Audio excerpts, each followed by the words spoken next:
fascinating stuff. Amazing. Desires about this. Okay, we're at the end of Ois Zayin, Shin Chaf Aleph, different page in there. Same Oisius. End of Ois Zayin.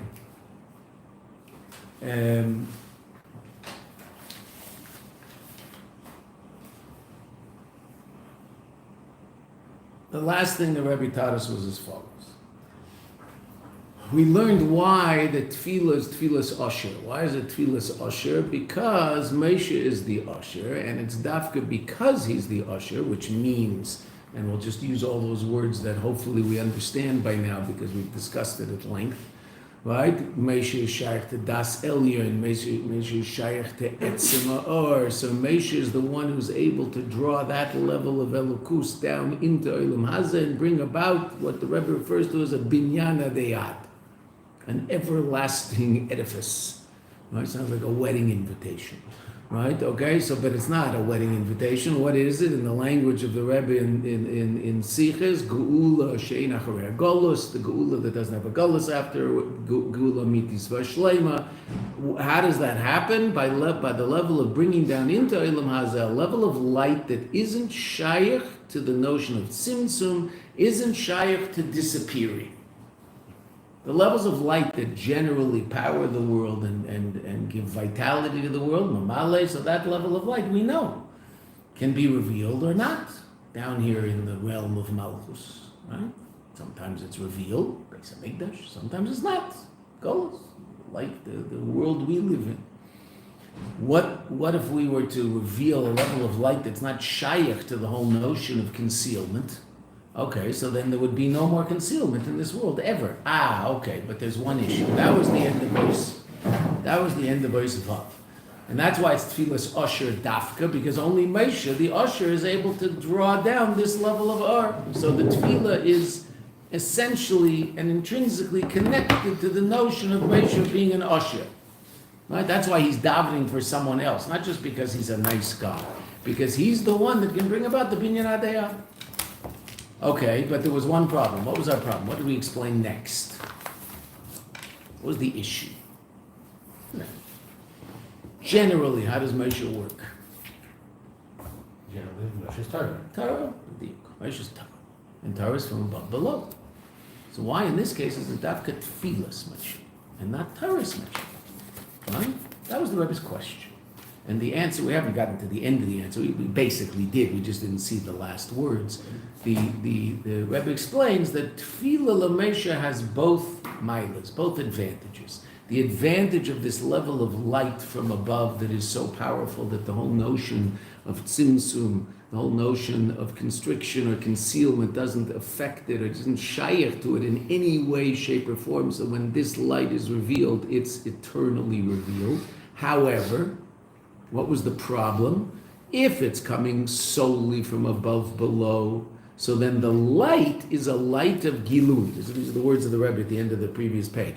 The light is a light of Gilui, but the Kli, the world, isn't really relevant to that level of light. It's being imposed upon it. So in order that also the Lamata, also the lower realms, should reach a state where they also, that level of reality is also shaykh to this incredibly powerful light, it's a proper kli for it.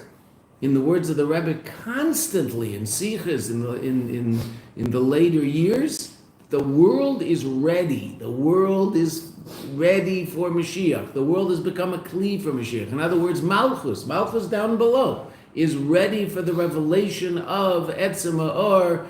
That's not only in terms of the light, it's not only mitzad the light, it's also mitzad the kli, it's also in terms of the kli.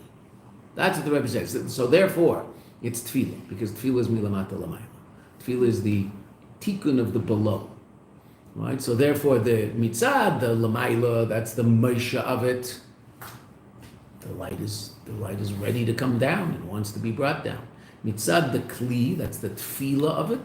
The world's ready, which is what Binyan Adayad is all about, and which is what Mashiach is all about. Now the Rebbe in Ois Ches is going to explain this in an incredibly amazing way and explain the basic yesod of the Aveda that you and I do. Like, why is our Aveda the way it is? But we have to get there first.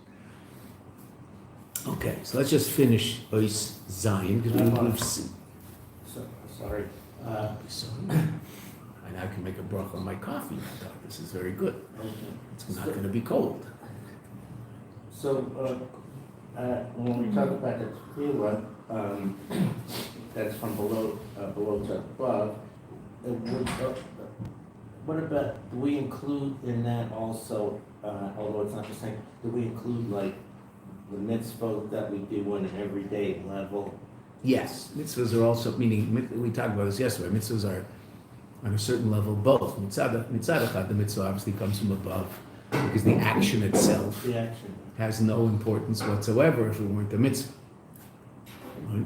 Putting on black boxes and leather straps is pretty funky, but it's only holy because the Kadosh Baruch Hu said to do it, and if Kadosh Baruch Hu didn't say to do it, there's no way in the world we would do that. Right? So to Lulav and Esra, most mitzvahs ma'asis. There's some mitzvahs ma'asis who are obviously actions that have value unto themselves. Giving stock, if it weren't a mitzvah, we'd still give charity to people. Say it, but obviously it's on a higher level if it's a mitzvah. So there is that aspect of mitzvah also, but the most essential expression, the notion of Aveda Milamata is tefillah. That's what tefillah is. There's no props. Right? Take these words and mean them when you say them. Whoa. But my Nefesh Habayis doesn't want to say these words. My Nefesh Habayis definitely wants to say these words, but my Nefesh Habayis has to say these words. Conscious me has to daven. Ooh, wow, it's hard. Okay. That's the ultimate Aveda from below. And if you and I bring about that state of reality in ourselves, that we're a kli for that level of revelation by virtue of our tefillah from below, so then that affects the whole world. Okay, so let's just see how the Rebbe, we've talked about it outside already, and now the Rebbe will just say it in the words. The second line on page Shin Chaf Aleph, 5-6 lines up from the bottom of Ois Zion, and there's a font in the word tefillah. Right, tefillah. V'zeu tefillah l'meisha. Dafka tefillah. Tefillah yavedas anivroim. Tefillah is our aveda. V'lochein. Therefore, Hamshacha shal yedei tefillah, the drawing down of godliness that comes as a result of tefillah, he ba'ofen is in such a way sheshayeches lahamata atzmai, that it's relevant to the state of below itself. The below itself has become a vessel for the revelation of that light. So it's not that it's simply imposed upon us, it's, so to speak, internalized. And that's the whole, we're going to see much more deeply in the next paragraph, and that's why we can explain it generally here, because the Rebbe is going to explain it in a very, very complete way in Ois Ches. And Ois Ches, Tes, and Yud are one Torah, one sugya. We'll see. L'nivroim, right? Down here. V'chein, also, Sfiras HaMalchus, as we'll understand more when we learn the next part of the Maimer. Shoresh Nivroim. Not only are we bringing about a situation where the physical world is a kli, we're bringing about a situation where Malchus, that level of Elokus, Malchus, which has been affected negatively by virtue of the concealment of godliness in this world, that level of godly reality will be affected positively. And that's what the Rebbe is going to explain at great length in Ches Tes Yud. So we'll, any more about that we'll say in the context of, we'll see it today in the first page of that part of the Maimer. Elo, Sham Shacha shal yedei tefillah b'chlal. Word Hamshacha only be al yedei tefillah. Cave and tefillah hi avedas nivroim, since it's an aveda of the created reality. Lochein, therefore, the Hamshacha shal yedei zeh, any drawing down of godliness that's a result of this tefillah, hi Hamshacha sheshayachas leilamas. It's a drawing down of godliness that's relevant to the worlds because it's being drawn down by us, and therefore it's commensurate to our reality. And actually, simply, what do we ask for? We ask for things within the context of Lamazah, right? Not in a horrible, terrible, selfish way. The Yeshiva wants us to ask. He likes when we ask, right? He doesn't like when we go to him and say, Bali Ochel, right? This horrible Israeli statement, Bali. Bali means it's coming to me, meaning like I'm supposed to have this, right? Our children, I don't know where they get it, Israeli kids. Well, actually, it's more, I must say, it's more my grandkids than our kids, because it was never something that my kids came home with, I guess, I don't know why. But the grandkids all the time, Zaidi, Bali pickle. Slicha? Bali pickle. Slicha? Bavakasha. Oh, you want a pickle? Sure. Bali. It drives me crazy. Right? Okay. I also do expect people to thank you when you let them cross the street, but those days are over, so forget it. It used to be once, but not anymore. Okay, so Bali. Bali is, the Abish doesn't like Bali. The Abish doesn't like that reality where we think that we have it coming. It's coming to me, right? That's what literally means Bali. Now, it really means I would like, right? I want. Okay. But it's a horrible way of saying it. And if you add the word bavakasha, it's not so terrible. Kevin shetfili invedis and nivroim, and I'm shocked that comes from the nivroim. What's it going to be? It's going to be shaykh to life in Olam Hazeh. It's going to be shaykh to the world. It's going to be whatever level of avodah you and I reach ourselves is going to be limited by virtue of the fact that we are a created reality in Olam Hazeh. By definition. Just like any intellectual understanding we come to, as great as it may be, is going to be limited by the fact that we're using human intellect to understand this, and human intellect is limited. It's incredibly sophisticated, but it's still limited. It's less limited than human movement, okay. But it's still very limited. So whatever level I understand is going to be commensurate to the level of my intellect. So too, whatever level of godly reality I can draw down through my avodah from below will be commensurate to whatever level of elokus, whatever level of godliness I'm relevant to in terms of my avodah down here below. Ubam shacha shal yedei tefillah l'meish. So that's the limitation of tefillah, and that's why it can't simply be tefillah. It has to be tefillah l'meish. There has to be the or from above, but there can't only be the or from above, because only the or from above, then the kli below is not elevated. Right? It's simply this incredible level of revelation is imposed upon it. Right? But it hasn't changed, and we'll see more clearly in the next days how the Rebbe will explain how the Eibishter wants the world to change. The change comes from the avodah below. But what is the ultimate change? When the avodah below produces a reality where this world is now a kli for this incredibly powerful light from above that's beyond anything that you and I can do from below. So that's both tefillah from below and Moshe, the revelation of the light from above. And that's why Moshe has to daven, because Mitzad Moshe himself is already a revelation of this light. Moshe lives this light. But he wants it to be drawn down below. Why? We'll see more clearly as we go further. Ubam shacha shayidei tefillah l'meisha, shtei amailus. Both advantages, as we've talked about outside. Hamshachas atzmus areintzev shelamayla mishaychus la'elamis, the drawing down of the essence of godly life that's beyond the worlds, and it's so far beyond the worlds that and we'll see again. This also we'll understand more fully after we see Yeshiva. It's a level of light that isn't shaykh in any way, shape, or form to tzimtzum, to constriction or concealment. Right? Even infinite or safe, if we said noga by tzimtzum, again, we'll understand that more fully later also. We've talked about it in the course of the Myra, the Rebbe mentioned it. Tzimtzum affects it to the extent that there's a, so to speak, a realm where or Sevev can't go, so to speak. Right? Finite reality is a place where infinite reality can't be revealed. So to speak, there's a do not enter sign in Seder Ishdalshus in the four worlds for Or Sevev. It can't shine there. Why not? It's finite reality, not infinite reality. Those two are mutually exclusive.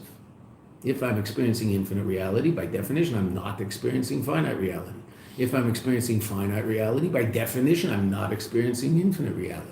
So therefore, to put that in Chassidus, in Chassidut, that language, Chassidit, that language, if I'm experiencing or mimale, I'm not experiencing Sevev.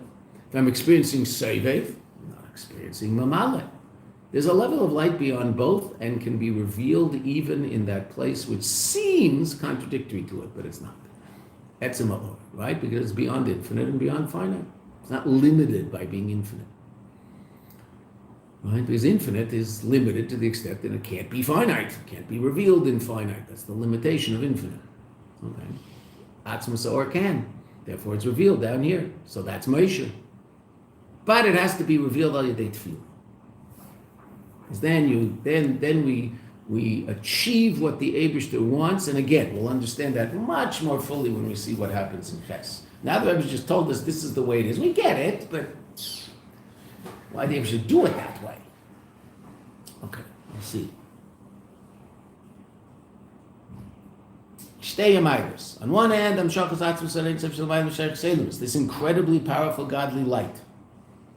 Nevertheless, it's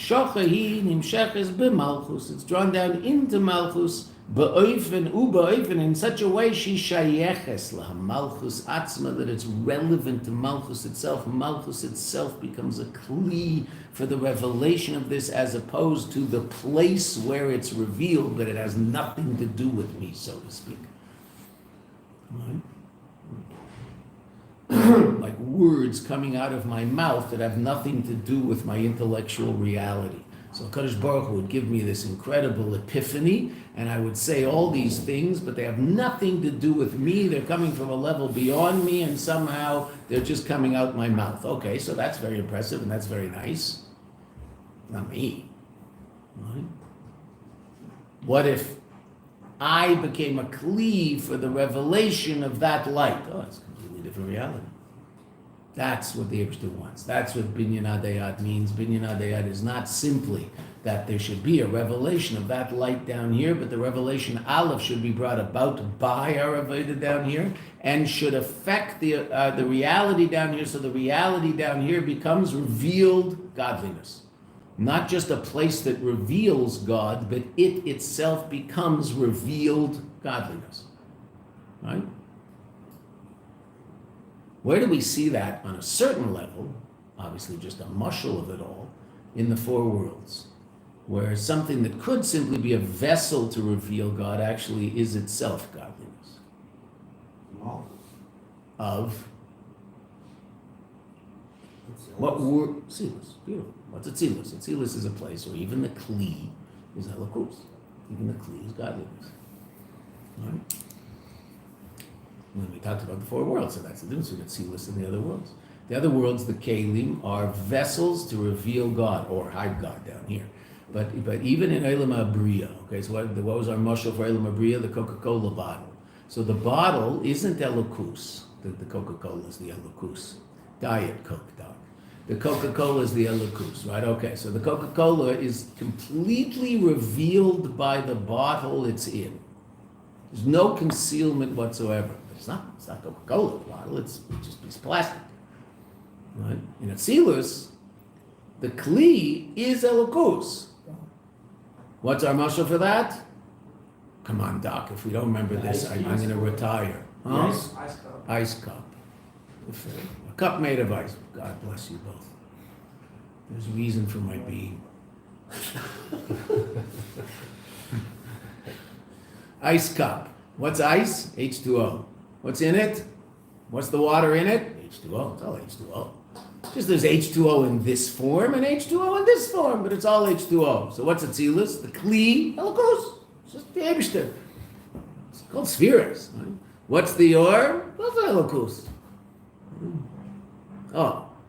So really we want our Lamazah to look that way, but not in the context of Mamale, which is Atzilus, but in the context of Etzem Ha'or, this incredibly amazing revelation. Okay. So up until now, we learned how the revelation will happen as a result of Tefillah L'Moshe. What the Rebbe is going to now call the oifen, the fashion of the revelation. How it has to be, on one hand, the highest light, because that's the only light that can bring about an eternal binyan adayad. But that light has to be a result of the avodah from below, so that it can be a function of the below, and the below itself can be truly a kli for that light, and be altered and changed and elevated and illuminated. Okay. Now the Rebbe is going to explain something that's just beyond belief. But the Rebbe says, there's a deeper way of understanding all this. Up until now, we said that the advantage of the hamshacha, the drawing down of godliness through tefillah Moshe, is that the kli below becomes the world below becomes a kli for the light above. Now we're going to say that the light itself is affected. Shayisarim b'hamshacha, the advantage in the drawing down of godliness, shal yedei tefillas Moshe, that comes as a result of tefillas Moshe, legabe, relative to hamshacha b'derech milamayla lamata, the hamshacha of Torah itself, just from above below. Now we said in up until now we said what's the advantage? That the world is a kli for that light. Now I was going to explain it differently. And not only does it affect the kli, it's going to affect the light itself. It's not only in the way it's drawn down, meaning how successful it is in affecting the below. Shamshacha, that the drawing down of godliness, shall yedei tefillas Moshe, as a result of the tefillah of Moshe, shayechus is relevant yesir more l'hamata, to the below, canal, like we just said in Isaiah. Elagam b'hamshacha, also in hamshacha itself. Mean the light. Not only by virtue of our Aveda below do we affect the world, so the world is a kli for elokus. I'm going to say something outrageous right now, but the Rebbe is going to say it. We affect elokus. Right? We're not just affecting the world, we're affecting the Abishter. Well, let's see. If the Rebbe says it, I can say it. If he didn't, so I'm not allowed to say that because then at some point we were talking about getting hit by lightning. I don't know where that was, but Va'inyanhu, the matter's like this. The Rebbe says something absolutely astounding here. Da'atam al zeh, the reason, shekol mashem nivra b'sheshes and bereshis, that all that was created in the 6 days of creation, tzarech tikun, requires fixing, right? Asher bara elokim lasos, which we say every Friday night, right? V'chul Shemayim. Asher bara elokim lasos. Should just say the world asher bara elokim, that God created. Why does it say lasos? To do. And what's to do? What does Rashi say? Brings the Medrash. Litaken, to fix. The Avish created the world in such a way that you and I have to fix it. Now we talked about this a little bit yesterday. The original creation of the world was fixed. Gan Eden was the way it's supposed to be. Then, in the context of the creation of the world, not as the history of the world, but the creation of the world, on the 6th day of creation, the world was messed up purposefully in order that it should be the perfect world to fulfill God's desire. And God's desire is that there should be a world, it should be perfectly imperfect, and there should be people there whose job it is to fix it, and they will be able to do that. Why he wanted that, I don't know, we'll see. Reb's going to explain that too. Okay. So for whatever reason, the world requires tikkun. Now, generally, when you and I think about that, we think about it in the context of what I just said. Eilam hazeh gashmi. This physical world is what requires tikkun. The Rebbe is going to explain to us here that not only does this world require tikkun, or atzmus ha'or shelifnei atzimtzum also requires tikkun, and that tikkun comes as a result of our avodah from below, which is just absolutely astounding. That everything that exists outside of the realm of the essence of a Kadosh Baruch Hu requires tikkun. Every level of godly light, the most powerful levels of godly light. How can that be? What does that mean? Let's see. Let's see what the Rebbe says. Now, to say it simply in terms of what we've said up until now, not only are we're fixing the world, so to speak. Now, this we know. Rabbi Chassidus tells us this all the time. We're fixing Malchus, right? Malchus is, so to speak, broken. Shviras HaKelim. That happened in Malchus. So we're going to fix Malchus, right? That's what the Rebbe taught us from the Medrash, right? Medina, Nechreves, V'hi Shalcha. What is that? Malchus. Okay. that level of godly reality that is responsible for and the source of a reality that seems to be lacking. Remember what we said about Malchus? That her legs descend into death, meaning Malchus is the source and godliness for the reality that seems very, very far from perfect. But everything requires tikkun. Let's see. He, ki kavana sabriya, he bishvil aveda sa'ad. The Rebbe says two amazing things. First of all, one which is very, very basic. That the Eibusha created the world in such a way that it requires tikkun. Hashgacha pratis, famous Gemara. Why am I wearing my surtuk today, looking yomtivdik? Baruch Hashem, a sandik chronicles bris. Right? No tachnon in chakras. Okay, so Baruch Hashem. And it's mamish hashgacha pratis, because what's the famous Gemara that talks about the world requiring tikkun? Turnus rupas a Russia. A real creep. A Russia deraisa. Right? Turnus rupas a Russia had a conversation with Rabbi Akiva. And he had a taina. Because he made a gezerah against bris milah, right? And what did he say? If the Kadosh Baruch Hu wanted us to be created without an orla, he would have created us without an orla. Why are you mixing in Ma'aseh Bereishis? If he created an orla, so then it must be he wants you to have an orla. And who are you to cut off the orla? Okay, fine. What was Rabbi Akiva's answer? Every animal in the world eats without any preparation whatsoever, except one, us. We can't eat without preparing the food. So just like we take wheat and we grind it up and we mix it and we bake it, right? See, this is what he said to Tunis Rupas. He brought, what were they? He brought chita and brought up some sort of vegetable, esoteric vegetable that you look up the English word and you go, oh, okay, and you don't know what that is either. But right, it's one of, I forget what it was. Anyway, he also brings a vegetable, which can't be eaten raw, right? Potatoes. He didn't say potatoes, but potatoes are a vegetable you can't eat raw. It's bad for you. You can't eat a raw potato. I mean, that's what a lot of the Yidden did in the camps in Russia. They could get their hands on a potato, but you're not supposed to eat raw potatoes, right? You have to cook a potato, okay? You don't have to cook a carrot. You can eat a raw carrot. You can't eat a raw potato. Okay, so that interesting enough, the Eibusha created a potato. If he wanted us to cook a potato, so create a cooked potato. No, that's not how he created the world. Interesting enough, only for you and I, only for humans. Animals eat what's there. You don't see monkeys taking things off the tree and going back and cooking them and then eating them. They don't do that, right? They just eat it as it is, right? Okay. They do seem to peel bananas, which is fun to watch. Right? Monkeys do peel bananas, which is really interesting. Right? How they figured that one out, I don't know. But they managed to peel it. You can watch them, right? They peel the banana and throw away the peel and they eat the banana.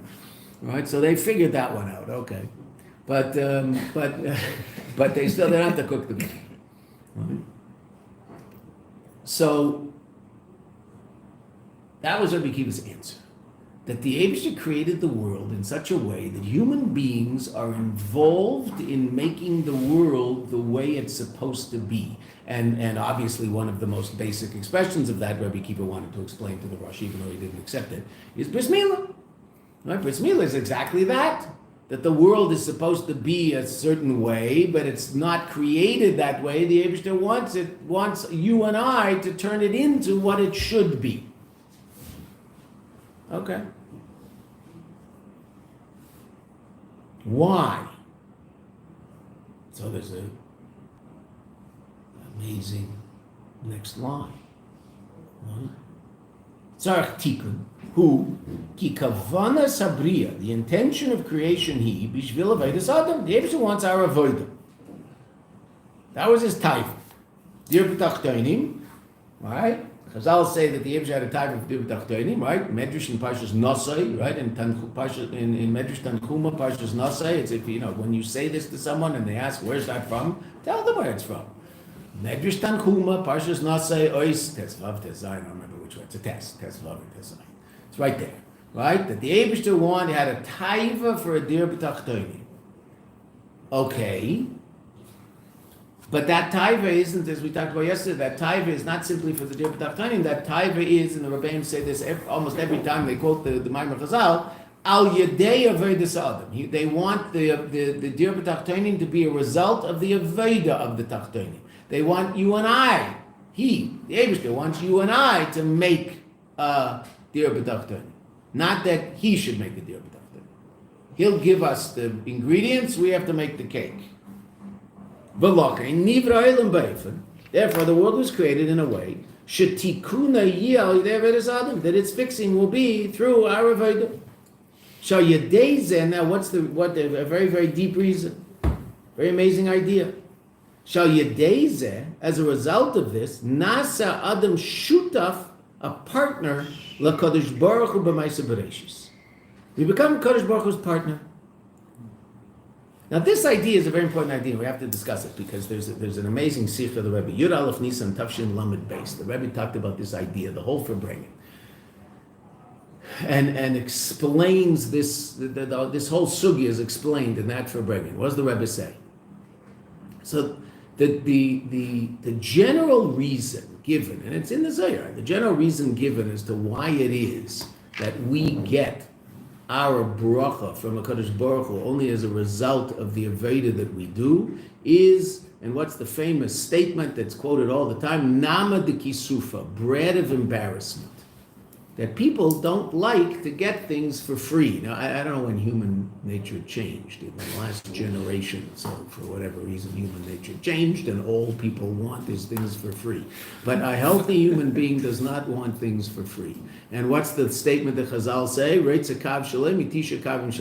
I'd rather have my one portion than 9 of yours. Why? Because I worked for it, and I appreciate it.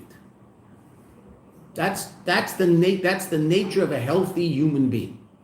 Okay, now you can be unhealthy and not be like that. There's a lot of unhealthy people out there right now, right? Okay, and it'd be interesting to understand sociologically how that happened to humankind. Say, okay, but that doesn't mean that the healthy nature of a human being changed. The healthy nature of a human being didn't change. There's a lot more unhealthy people. The healthy nature of a heart is that it beats a certain time, in a certain way, and spreads the blood out in a certain way. Are there hearts that don't do that? Yeah, absolutely, 100%. It's called an unhealthy heart. That doesn't mean that the nature of hearts changed. It just, if the whole world were cigarette smokers, so then there would be very few hearts acting in a healthy way. Well, okay, say about that. Doesn't mean the nature of hearts changed. That's the way a heart's supposed to work. It just happens to be that all these people are inhaling exhaustion from the gas pipe of a car all day long, and so their hearts don't work very well, right? But the nature of the heart is the same. Okay. So to the nature of humans. The nature of the human being is a person wants to earn what he gets. He derives greater pleasure from that which he worked for than that which is given to him as a present. Right? Just the way it is. Right? And that's called in the Zohar uses it's borrowed by Nama de Kisufa, the bread of embarrassment. I don't feel shalem, I don't feel whole if I didn't work for it. There is this interesting statistic, I don't know whether it's true or not, but this is what I heard, and I think it's true. I mean, that generally in families of great wealth, once they've reached that place of great wealth, so within 3 generations, usually they lose it because the children don't know what it means to work. When I grew up, when 4 of us in this room grew up, sorry guys, I'm dating you. What did it mean, or what was the synonym for a rich person? Rockefeller. As rich as the Rockefellers, right? I mean, everybody you say, right? Yeah. Rockefeller. Where are the Rockefellers? Like, are they around? I mean, I'm sure there must be some around, right? But I mean, does anybody ever heard of the Rockefellers? Okay. I've met them. Okay, Beseda. There's Rockefeller Center in New York. It's still called Rockefeller Center, right? Beseda. They built the building. But the Rockefellers are, if you ask someone to list rich people in the world, I don't know whether most people would get to the Rockefellers, right? Where'd they go? I don't know. Why? Well, because theoretically, if the kids were as dynamic as the grandparents, then they would have taken what the grandparents made and made it 10 times bigger. That evidently isn't the way it works, right? They take it and they enjoy it and they spend their time on the beach in Acapulco and don't get much done. And then why? Whatever. What? They didn't do the hard work, and so they don't really appreciate what it is that they've got, and so it ends up sort of dissipating, disappearing. It's very interesting. Right? To his great credit, I mean, it really is an interesting thing to do. I don't know how many people have done this, but at that point he was married, right? But the Gateses gave their children a very limited amount of money. Enough money that they're comfortable, right? But they did not give them billions of dollars. They could have given each kid, $5 billion here. You have a good life. Go learn how to surf, right? But they didn't. They gave them enough money so that they can take care of themselves, but they're going to have to work. They have to do something, which is really interesting. I mean, that shows a tremendous insight. And what they do with the rest, to their great credit, it's hard to say anything good about the guy, but I mean, what are you going to do? Well, his ex-wife is giving it away in huge amounts. Right, they gave it away in stucco. Yeah, just unbelievable amounts of stucco. I wish it were to the causes that you and I believe in, but okay, to say it, but you got to give them credit. It's really an amazing thing. Unbelievable, billions of dollars that stucco. No one ever gave stucco like this. I mean, it's unbelievable amounts. And they even got the other guy to do it. What's his name? Warren Buffett, right? He gave that. I think he just put it in their thing, right? He said, I don't need my own. They have one, and he put it a lot of money. He just left it. That says a lot about him also. Right? He have kids?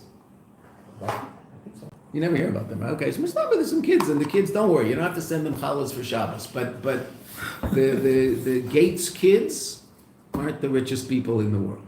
Their father and mother are, but they aren't. That shows tremendous insight. It's really an amazing thing. Okay, why? Well, because human nature is you want to work for something. And you don't appreciate it if you didn't work for it. Okay. That might be why God made learning Gemara tough. Because if you don't work for it, you don't get it. And then you don't appreciate it. But after you've banged your head against the wall, and as I remember Mendel Gordon, for bringing in Rabbi Gordon from London, who's an amazing Rosh Yeshiva, he was for bringing one Shavuos night. It was Shavuos afternoon, it was the afternoon after Shavuos. It was for bringing at the end of Shavuos. And I happened to be in London, at Chabad house, and we went to his Farbrengen at the end of Shavuos, and he had all the Bachrim around a big, huge table, and he holds the bottle of mashke, he doesn't let them touch it, he gives out mashke to the people who are behaving, and he was asking them where they went on Talucha, right? What do? We go far away and teach Torah, Sukkot, Pesach, Shavuos, right? Talucha. So he asked them where they went. Now, London is incredibly spread out. It's it's not a high-rise city. It's a low-rise city. So you walk miles in London from one end to the other. So they went to all these different places. This one went to Edgware, and this one went here, and this one went there, and they were all back. And he asked them. He was going around. Mendy, where'd you go? Wherever you went. Your feet hurt? You have blisters on your feet. Blisters on your feet. Yeah, because you wore yontif shoes, right? I mean, you have blisters on your feet. Usually, if you go walking, you're going to put on sneakers. You don't put on sneakers. You're going to represent the Rebbe in the shul. You're not going to walk around in sneakers. You're going to wear your yontif shoes. Okay, right. So he goes around. They all have blisters on their feet. So he said an amazing line. I'll never forget it. This was 20 years ago at least. He said, "Okay, tomorrow in Seder, get blisters on your." Oh, then he asked them, "Why do you have blisters on your feet? Why'd you do this?" So yeah. The Rebbe wants you to, right? The Rebbe wants you to go on Mitzrayim, and you're Chassidim of the Rebbe. And so you're going on Mitzrayim, right? Because that's what the Rebbe told you to do. Go on Talucha, right? Yeah, right. He said, tomorrow, I want you to get blisters on your brains learning a Tosfos. Because the Rebbe wants that too, because that's what God wants. Get a blister on your brain learning a Tosfos. Whoa, it's easy to get blisters on your feet. You just keep walking. Tosfos, you might give up. Learning Gemara, you might give up. Abishta made it hard. Why do you make it hard? So you'll appreciate it. So you'll do the work necessary, and it'll be yours, so to speak. You've done something. Oh, okay. So in that Sikha, Yud Aleph Nisan, Tafshin Lamed Beis, the Rebbe asks an amazing question. Absolutely true. No, because I'll say it, that the reason that the Eibishter wants us to work in order to get that which we get is because otherwise we won't enjoy it as much, because it's called Nama de Kisufa, it's the bread of embarrassment, and that we don't enjoy as much as that which we worked for. Right. Why is that? Because that's the way HaKadosh Baruch Hu created us. So don't create us that way. Create us that we enjoy things we don't work for just as much as we enjoy things we work for, and then give it to us. What's the problem? It's an amazing question. Nama de Kisuf is a very, very reasonable answer. Again, the bread of embarrassment. Nama de Kisuf. What does that mean? In other words, the way Chazal say it, I want one of mine more than 9 of yours. This is the house I built. It's a tiny little house, but I built it. I like my house. Probably my favorite part in the house I live in is the bookshelves in the living room. Why? We bought the wood in Butler Lumber underneath one of the bridges that connects Manhattan to the Bronx, somewhere down there, right? One of those bridges, underneath one of those bridges is a place called Butler Lumber. We bought all this lumber, having measured what we wanted, and we shipped it in a lift here to Eretz Yisrael, and I stained it a darker color, and I made the bookshelves, and they're still standing almost 40 years later. I like those bookshelves. I really like those bookshelves. Could I get nicer bookshelves from IKEA? Junk. It would last, 20 minutes for Seder, but yes, right? But it's not the same. Even though IKEA, you also build, sort of. But I built it, it didn't work out, and then I asked one of my sons to build it, and he's the IKEA expert, and he comes and fixes what I messed up. Right, okay. He'll do this Mitzvah Shabbos because we just found the problem in one of the IKEA bookshelves. There you go. Okay. But the one I built, I love it. Okay, so why? Because the Eibishter put that teva in me. And he put that teva in all of us. So don't put that teva in all of us, and I'll get just as much pleasure from the bookshelf that someone brought in ready-made and plopped down in my living room, as opposed to the bookshelf that I spent hours staining and doing and, doing everything necessary. So what's the real reason that the Eibishter wants our work? And that's what the Rebbe says here. What's the reason? Lochein, Nivra Oilam, 5th line. Nivra Oilam Beifen, he created the world in such a way, Shetikuna Yiyah, that its fixing should be Al Yidei Aveda Sa'adam, through the Aveda Adam, Shal Yidei Zeh, by virtue of this, Nasa Shutaf LaKadosh Baruch Hu. That's what the Rebbe, now that's an idea that's out there. It's not that the Rebbe made it up right here. The Rebbe didn't make it up on Yud Aleph Nisan Tafshin Lamed Beis. But this idea, the Rebbe explains at great length in that Farbrengen, Yud Aleph Nisan Tafshin Lamed Beis. The idea of Shutfus, not bread of embarrassment. Because bread of embarrassment doesn't really answer the question. Right? Because of course you could simply say, so don't create us with that nature, and we won't have the nature that we don't enjoy it as much, and we'll enjoy it just as much if you give it to me for free as if I had to work for it, and then give me a deer b'tachayim for free. Now, what's the panemius of it all? He wants us to be his partner. He gives you and I this incredible schus to be his partner in Ma'aseh Bereshis. I'm going to create the world, but I'm going to create a being in that world that's going to be my partner in the ultimate creation of the world. And that being is humankind in general and the Yid in particular. I want to shoot. We're learning Baba Batza, right? Shoot him. The Eibishter wants a partner. Where's partner? And partners are equal. Obviously, the Eibishter is the senior partner. Shal Yedei Zeh Nasa Adam Shutaf LaKadosh Baruch Hu b'Ma'aseh Bereshis. Amazing. V'zeu gam hatam, and this is also the reason this is also the reason that his havus eilamis, the bringing into being of the worlds, mihamalchus, from malchus, right? Bria yesh miyah, malchus of Atzilus, giving birth to Eilam Abriya. Haisa al yedei tzimtzum, was as a result of tzimtzum, shenechsara or, that it was lacking, diminished, the or mi bechinas malchus, and that level of malchus. Let's keep reading. We'll come back and explain it, but we have to see the whole idea. Ukemesha kasuv, like The pasuk in Nehemiah says, "Ata asisa es hashamayim." You made the shemayim. 3 times we say "Ata" in davening. The middle time, "Ata asisa." Ata is written without a hey. Ata chaser hey. And what's that? We'll come back and explain this in a minute, but let's just read through it. Malchus nases makor lahavis is that which Malchus becomes the source for the bringing into being. Lihiyot is to be, lahavot is to cause to be, the bringing into being of the worlds, to cause the worlds to be. Asisa es shamayim, you made the shamayim.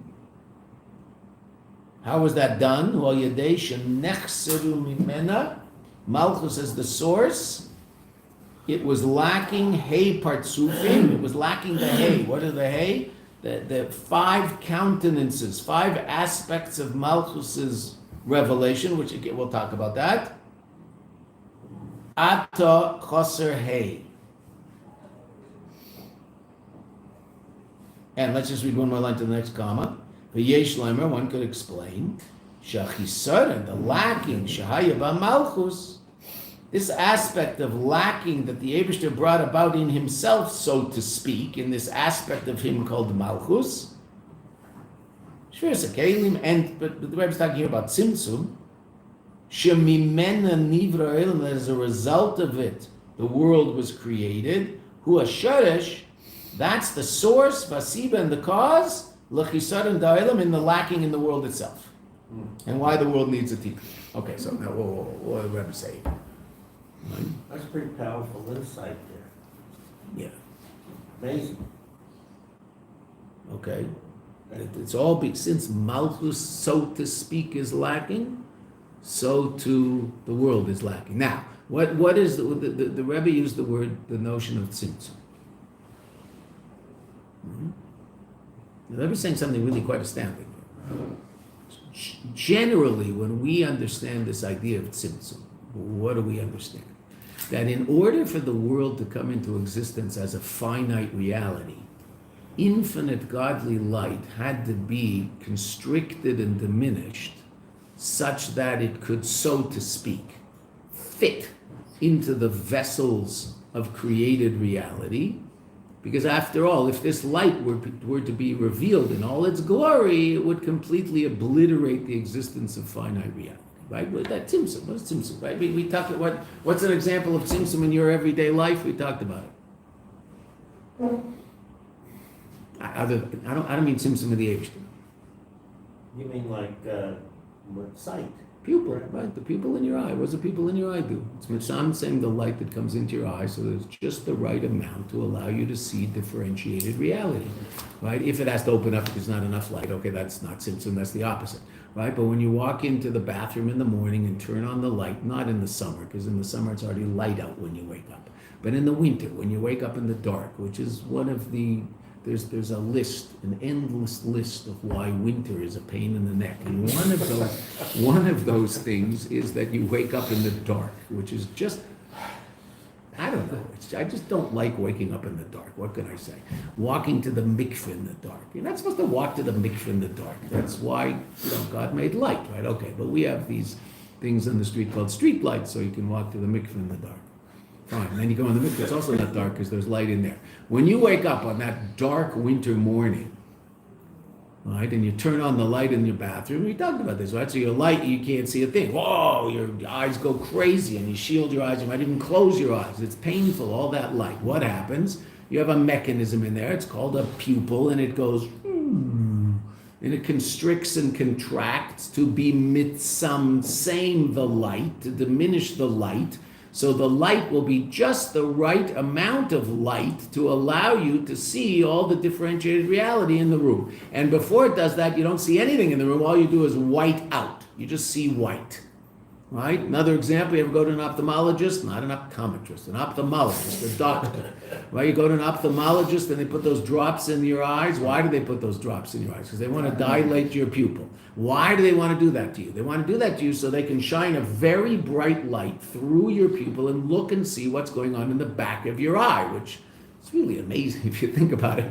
Right? So they look through. Now, if they didn't give you those drops, what would happen? No. your pupil would go close up as soon as they shine that very, very, very, very bright light, and they couldn't see through it, so they dilate it. Good.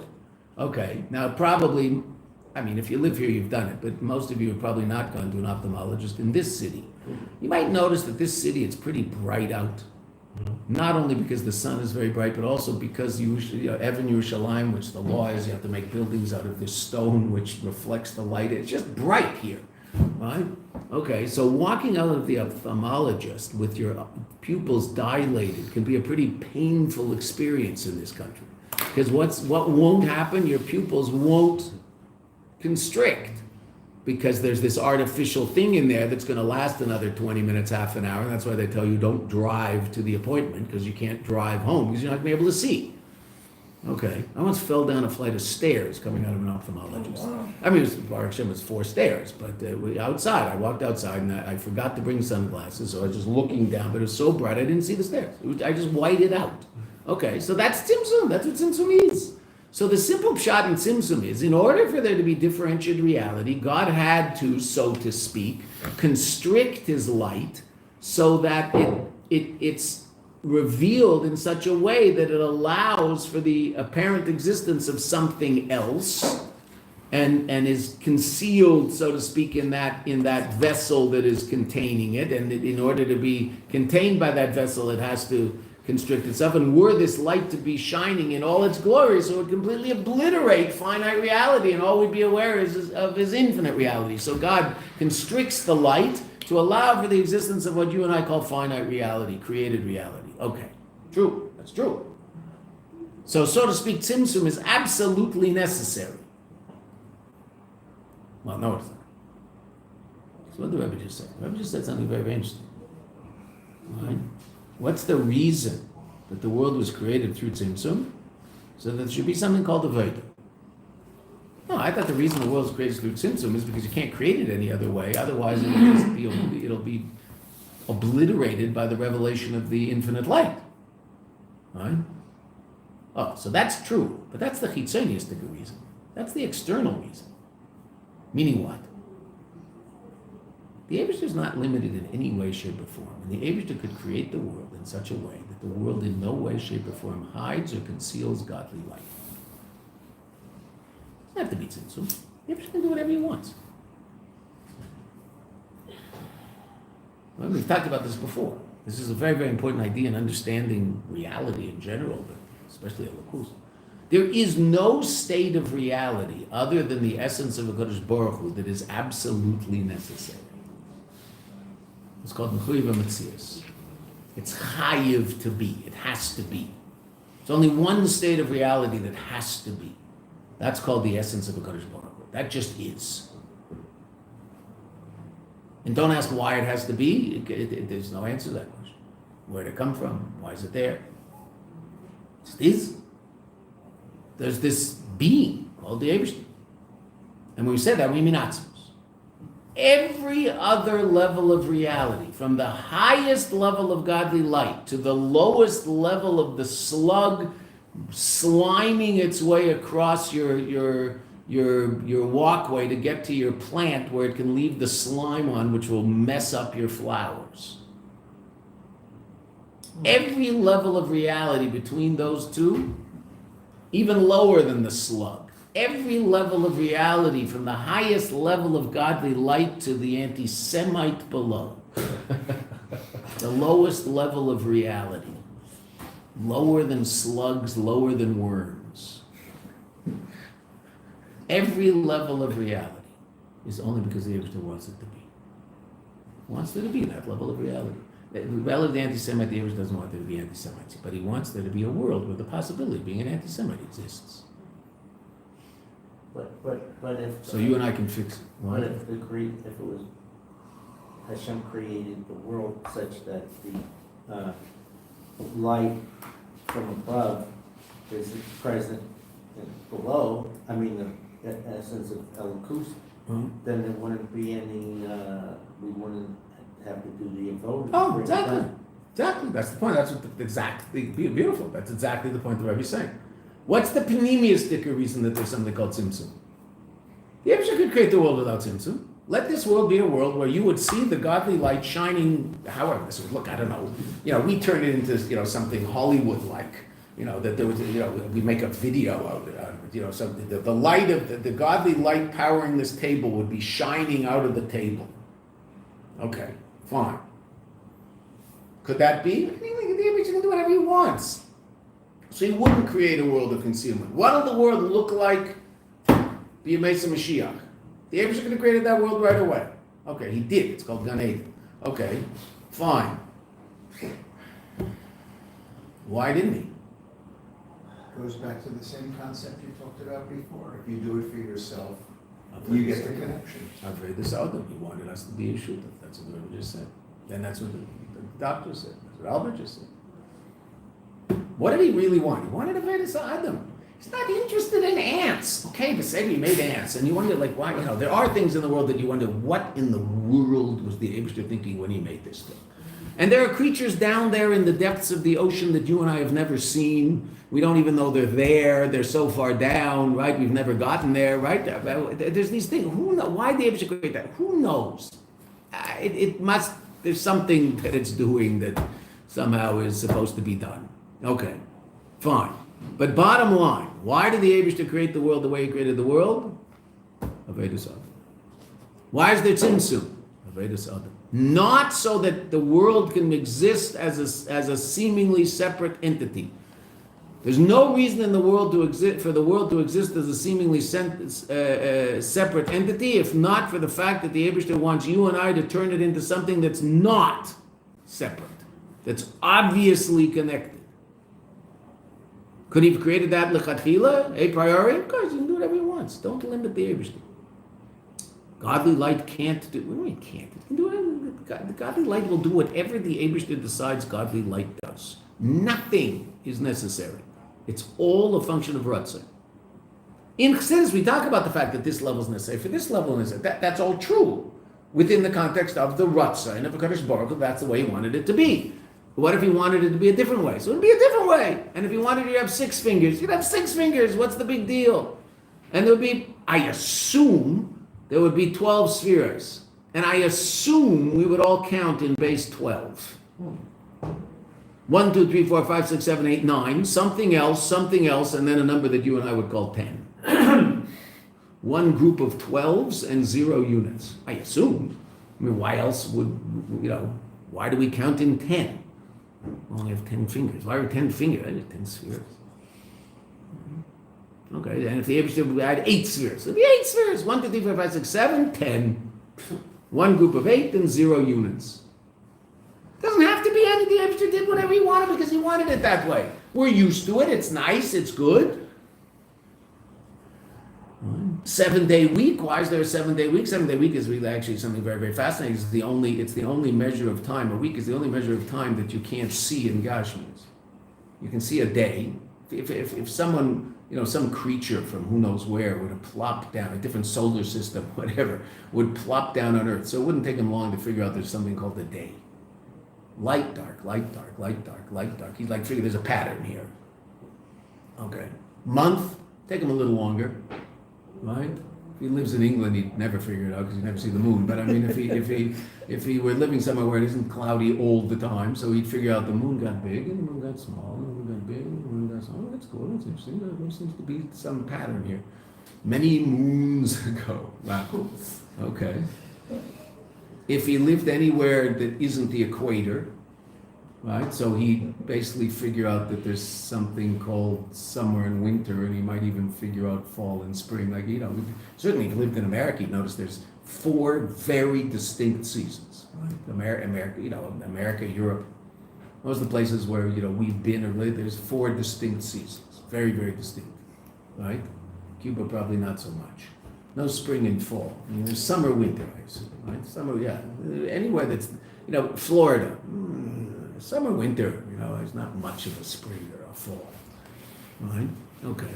My kids lived in the Philippines for a few years. They ran a Chabad house in the Philippines. It was the same temperature every single day. It was 32 degrees and muggy every day, 12 months a year. It drove you. They said it just starts to drive you out of your mind. And the length of the day is basically the same all the time. Right? Basically, the sun rises, 6 o'clock, and it sets at 6 o'clock. Basically, every day. It moves a few minutes. Right? There's no summertime, wintertime. It's irrelevant. Okay. It's not why they left, but they said it drove them nutty. Okay. But a guy who doesn't live there, what's he going to notice? There's years. He's going to notice there's this cycle. It's going to take him a while. He's going to notice that there's these seasons, and they keep, it's snowing again? So he gets his rubbers out, and he gets his shovel to dig his car out, fine.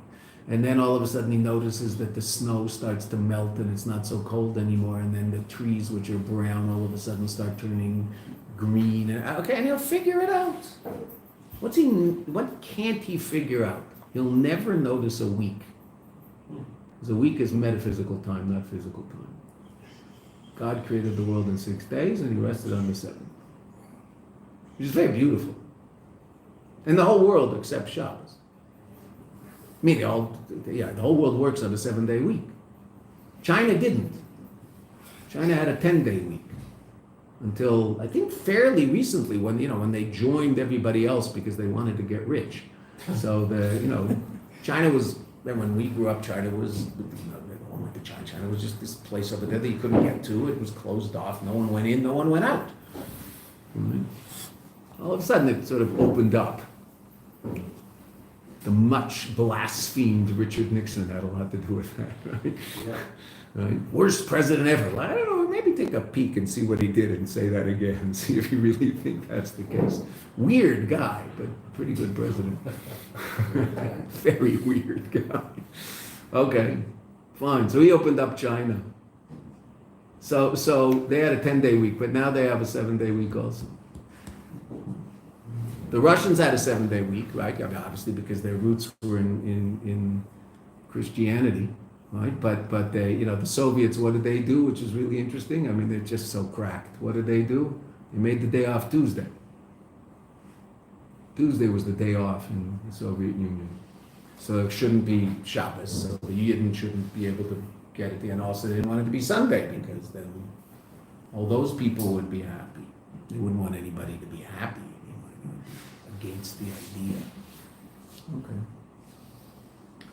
So why did the Abishah create the world the way he created the world? Yes, there's so to speak within the context of the reality that you and I experience a need for tzimtzum. But the pneumius of that need is avodas ha'adam.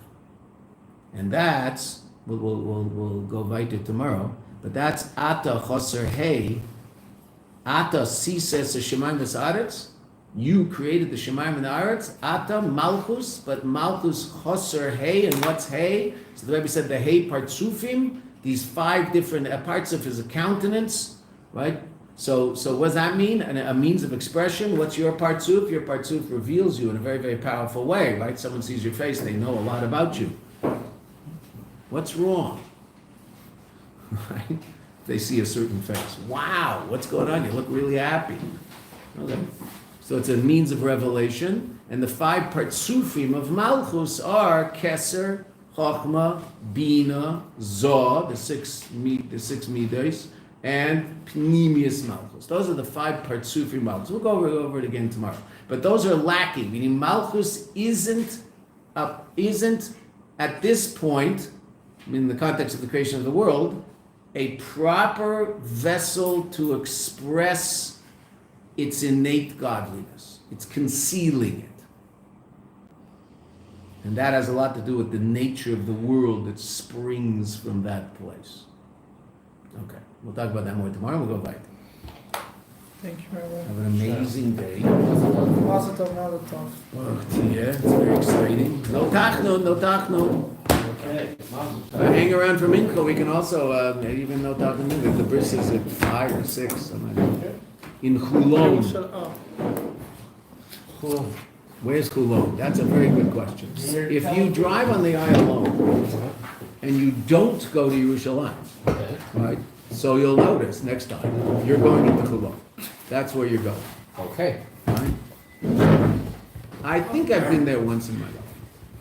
I think I've been there. I think one of these major Chabad events that they find some hole somewhere that, to make an a big Fabrengen. So I think once there was something in Chulon. Yud Beis Tammuz or something. Some Fabrengen that everybody went to.